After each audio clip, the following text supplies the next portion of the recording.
আসসালামু আলাইকুম এভরিওয়ান। তোমার ভালোবাসার মানুষের কি অবস্থা সবার? আশা করি সকলে ভালো আছেন। তো আজকে আমি চলে আসলাম হচ্ছে গাজীপুর চিড়িয়াখানা, যেটা হচ্ছে গিয়ে গাজীপুর সাফারি পার্ক নামে পরিচিত। যেহেতু আমি এই চিড়িয়াখানার মধ্যে আসছি, আমি একা দেখবো কেন, আপনাদেরকেও দেখাই।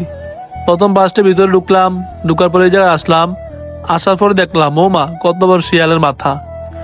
এখানে মূলত সবাই এসে দাঁড়ায়, দাঁড়ানোর পরে সবার টিকিট দেখে বাসের মধ্যে তুলে ফেলে। বাস দিয়ে মূলত পুরাটা চিড়িয়াখানা ঘুরিয়ে ঘুরিয়ে দেখানো হয়।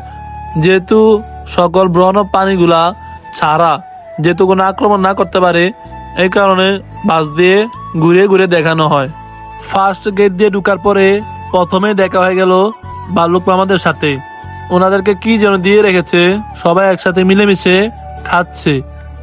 আমার জীবনে ফার্স্ট টাইম এই প্রথম নিজ চোখে ভাল্লুক মামাদেরকে দেখি।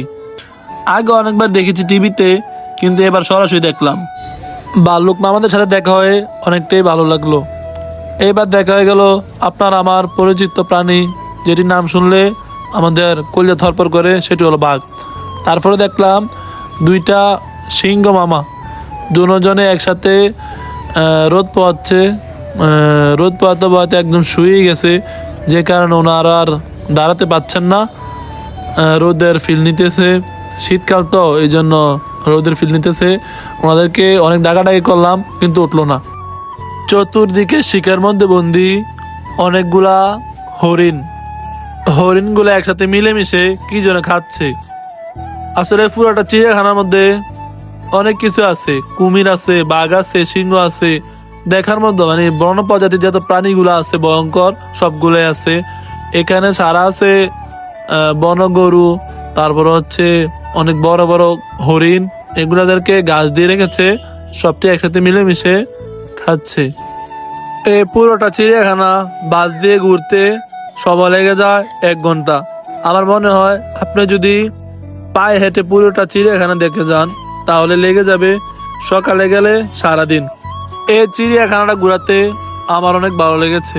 আপনারা যারা বন্য প্রাণী, হিংস্র প্রাণী দেখতে চান, আপনারাও যেতে পারেন এই পার্কের ভিতরে। এইটার ভিতরে বন্য প্রজাতির অনেক প্রাণী আছে।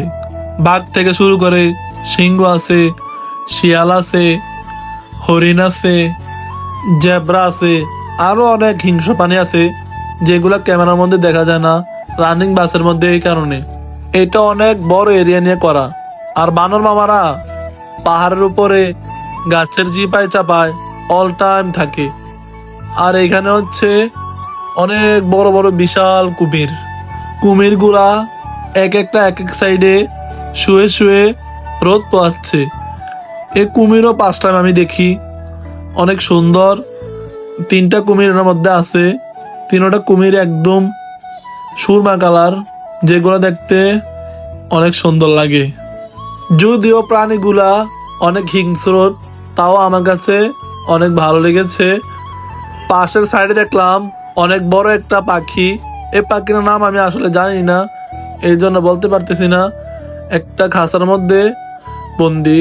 সাইডে আছে অনেক বড় বড় হাতি, যেগুলা একটা ছাপড়ার নিচে দাঁড়ায় আছে। আসলে আপনারা যাদের বন্যপ্রাণী দেখার ইচ্ছুক, বাঘ, সিংহ, হিংস্র প্রাণীগুলো দেখার ইচ্ছুক, আপনারা চাইলেও যেতে পারেন। আমার কাছে অনেক ভালো লেগেছে। তো ভিডিও শেষে একটা কথাই বলতে চাই, আমার ভিডিওগুলো যারা যারা দেখেন সবাইকে অনেক অনেক ধন্যবাদ। আর সামনের জন্য আরো ভালো ভালো ভিডিও দিতে পারি। সবাই আমার জন্য দোয়া করবেন। ভালো থাকবেন। আসসালামু আলাইকুম।